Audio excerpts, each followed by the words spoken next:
Hello students, night classes में आपका स्वागत है।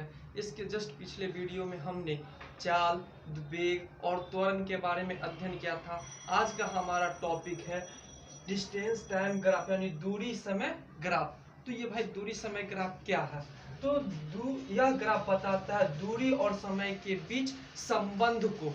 इसको प्रदर्शित करने के लिए हम दो अक्ष लेते हैं, एक एक्स अक्ष और दूसरा क्या लेते हैं, वाई अक्ष। एक्स अक्ष को हम समय ले लेते हैं और वाई अक्ष को दूरी ले लेते हैं।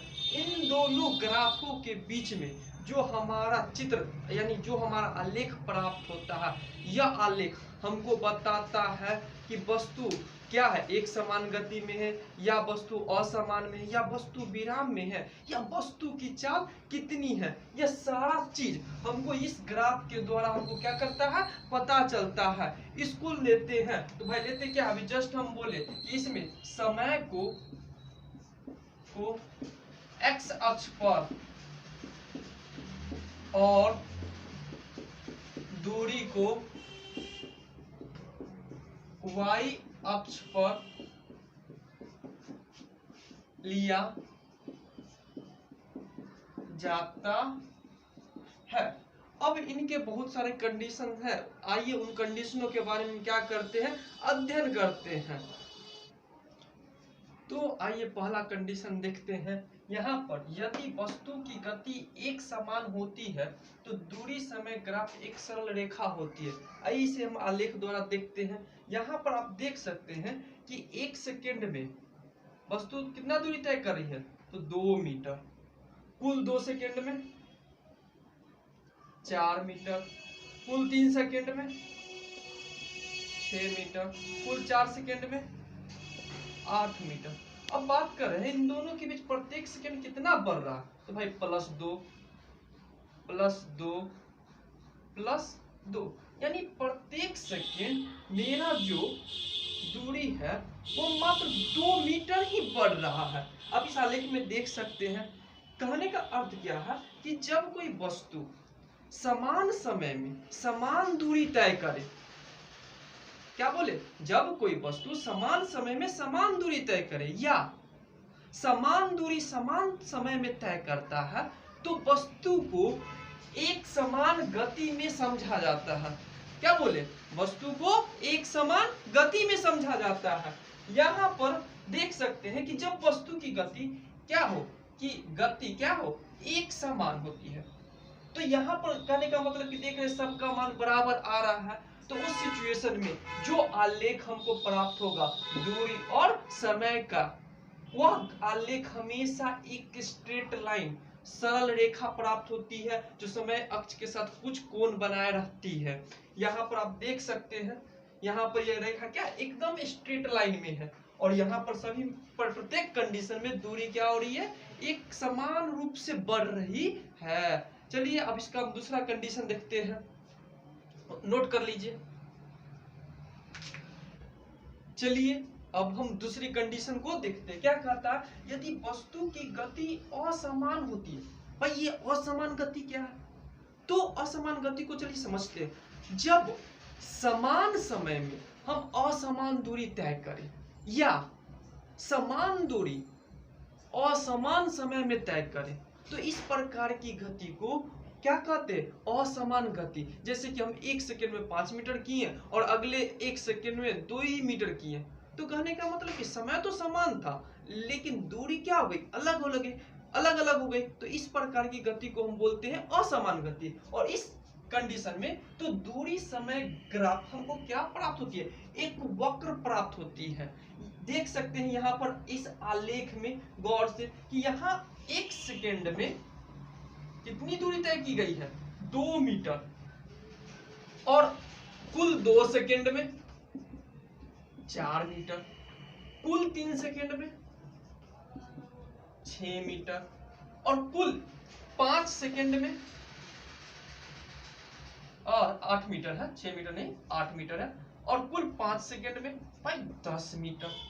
अब तो यहाँ पर देख सकते हैं कि यहाँ पर 1 सेकेंड में हम कितना अंतर आया, +2 का, ठीक अगले सेकेंड में +4 का, और फिर अगले 2 सेकेंड में यहाँ पर +4 है, और फिर अगले 2 सेकंड में कितना का अंतर है, 2 का।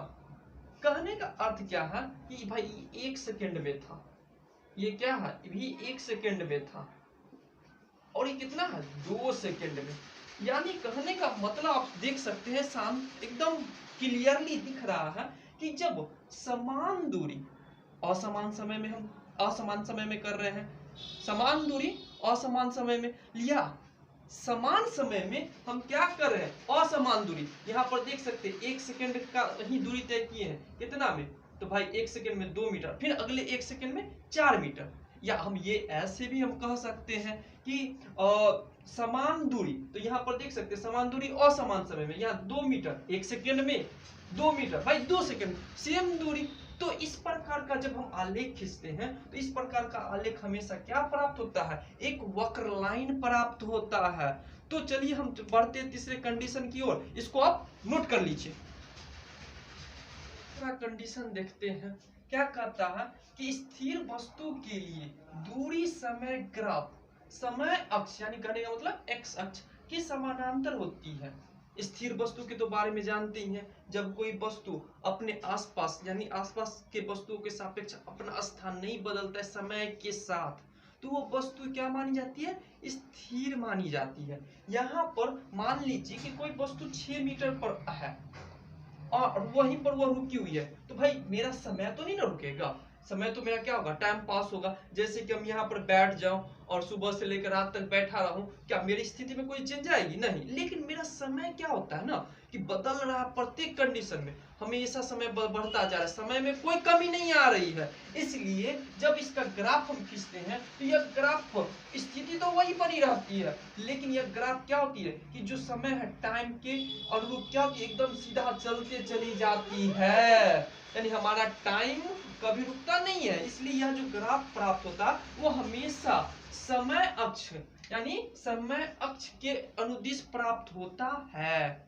हमेशा याद रखिएगा, समय अक्ष के समानांतर में वह क्या होगा, प्राप्त होगा, जब वस्तु क्या रहेगी, स्थिर होगी।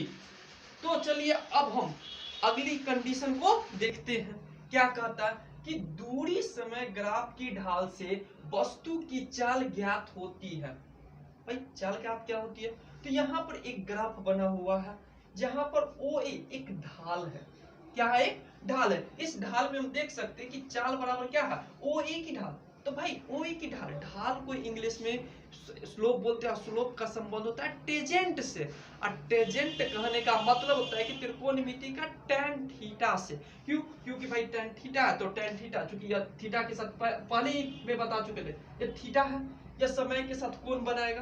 तो tan थीटा जो होता है वह होता है क्या कि लंब बटा आधार। tan थीटा का मान क्या होता है, लंब बटा आधार। यहाँ पर लंब के रूप में हमारे पास क्या है, ए और बी, क्या है, ए और बी, जो हमारा बता रहा है किस चीज को, दूरी को। आप देख सकते हैं जो एक्स अक्ष के समानांतर है, तो भाई ये अभी किसको बता रहा होगा, दूरी को। और जो नीचे ओ बी है वह किसको बता रहा है, समय को। किसको बता रहा है, समय को। तो अभी इससे पहले हम बता ही चुके हैं कि चाल बराबर फॉर्मूला हमारा क्या होता है, दूरी बटा समय, अर्थात tan थीटा के रूप में हम जब लेते हैं तो यहाँ पर इसका जो इस स्लोप का जो लंबवत मान होता है वो हमारा क्या होता है, यानी लंबवत मान और इसका जो आधारीय मान होता है, उन दोनों का रेशियो ही हमारा क्या देता है, चाल देता है। यहाँ पर आप किसी भी स्थिति में वहां पर क्या है ना, टेजेंट का मान निकाल लीजिएगा तो आपको चाल की स्थिति क्या होगी, पता चल जाएगी कि वस्तु कितना स्पीड में मेरा क्या है, गति है। चलिए इसको नोट कर लीजिए। तो आपने इसे नोट कर लिया। अगर आपको यह वीडियो आज का क्लास बहुत अच्छा लगा हो तो चैनल को सब्सक्राइब कर दीजिएगा, और वीडियो देखने के लिए आपका बहुत हार्दिक तहे दिल से आपका धन्यवाद।